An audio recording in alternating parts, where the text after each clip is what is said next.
Hello everyone, मैं हूं job वाला हलीम। और मेरा ये चैनल उन लोगों के लिए है जो डिफरेंट गवर्नमेंट जॉब्स की तैयारी कर रहे हैं। मेरे इस चैनल के माध्यम से मैं पढ़ाता नहीं हूं, लेकिन ये बताता हूं कि पढ़ते कैसे हैं, जनरल स्टडीज़ की तैयारी कैसे करते हैं, किस तरह हम गवर्नमेंट जॉब्स की तैयारी कर सकते हैं सेल्फ स्टडी करके। कोई कोचिंग की ज़रूरत नहीं है। आज का ये वीडियो इंडियन इकोनॉमी के ऊपर है। इंडियन इकोनॉमी अभी चर्चा में है, वर्ल्ड रैंकिंग में ये 4th पोजीशन में आ गया है। तो ये जो इशू है, इससे क्या क्या प्रोबेबल क्वेश्चंस होते हैं। पहला क्वेश्चन तो, ये जो रैंकिंग है ये कैसे कैलकुलेट होता है, इसका क्या है, किस टर्म्स में इसको कैलकुलेट करते हैं। तो इसका सीधा सा आंसर है कि हमारा जो जीडीपी, ग्रॉस डोमेस्टिक प्रोडक्ट, उसी के ऊपर ये कैलकुलेशन होता है। तो फिर वही सवाल आ जाता है कि क्या है ये जीडीपी, ग्रॉस डोमेस्टिक प्रोडक्ट। तो इससे रिलेटेड मैंने पटना वाले खान सर का एक वीडियो अपने पोस्ट सेक्शन में डाला है, जिसे आप देख सकते हैं। उससे डिटेल्स आपको आइडिया मिल जाएगा। और अगर सिंपल टर्म्स में कहें तो इंडियन जो भी प्रोडक्ट हैं, है ना, manufacturing, import, export by Indian service, जो हम लोग विदेश में देते हैं, या जो इंडियन जो बाहर रहते हैं, जो इंडिया में पैसा वगैरह भेजते हैं, तो ये सब डिफरेंट इशू को लेकर डिफरेंट कैलकुलेट किया जाता है जीडीपी। और इसका कैलकुलेशन होता है ministry of statistics and programme implementation.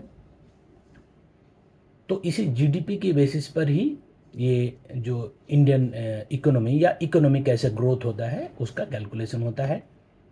अब ये इकोनॉमी को भी अगर साधारण टर्म्स में समझना है तो उससे रिलेटेड वीडियो भी मैंने अपने पोस्ट सेक्शन में आज डाला है कि क्या है इकोनॉमी, अगर साधारण टर्म में अगर हम समझना चाहें तो क्या होता है। अब इसी से देखिए रिलेटेड आ जाता है कि हमारा बजट है, इंडियन गवर्नमेंट में कहाँ कहाँ से टैक्स कलेक्शन हो रहा है, रेवेन्यू, और कहाँ कहाँ खर्चा होते हैं, उसी को बजट कहा जाता है। मिनिस्ट्री ऑफ फाइनेंस में बजट डिवीज़न है जो जो बनाते हैं हर साल। और ये जो डिफरेंट रेवेन्यू जो कलेक्शन होता है, इसका फिर डिफरेंट स्टेट्स में शेयरिंग होता है। इसका फिर कैलकुलेशन फाइनेंस कमीशन करती है कि किस स्टेट को कितना देना है, किसको कम देना है, किसको ज़्यादा देना है, डिफरेंट क्राइटेरिया है। तो देखिए ये जो इशू है इंडियन इकोनॉमी, इससे ये फाइनेंस कमीशन वाला इशू भी आ गया।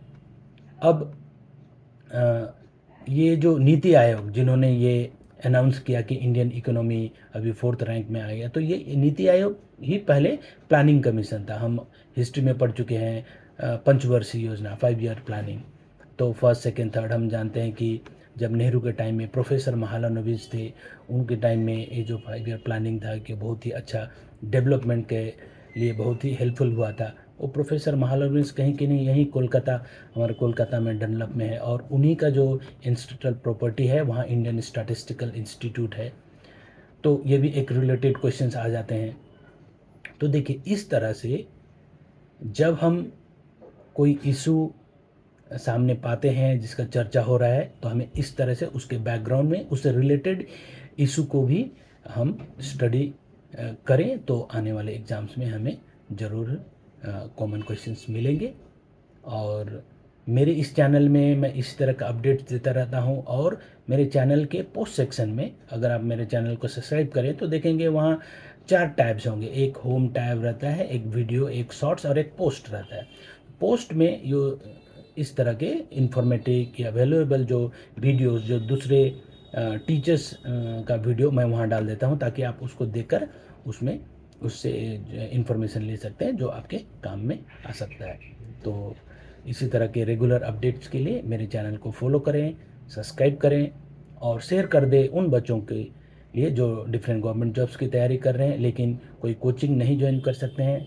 और मेरा यह दावा है कि बिना कोचिंग ज्वाइन किए भी हम कॉम्पिटिटिव एग्ज़ाम्स के अच्छी तरह से तैयारी कर सकते हैं। और मैं अपने इस चैनल से यही बताने की कोशिश करता हूँ। तो मेरे चैनल को फॉलो, सब्सक्राइब और शेयर करने के लिए थैंक यू।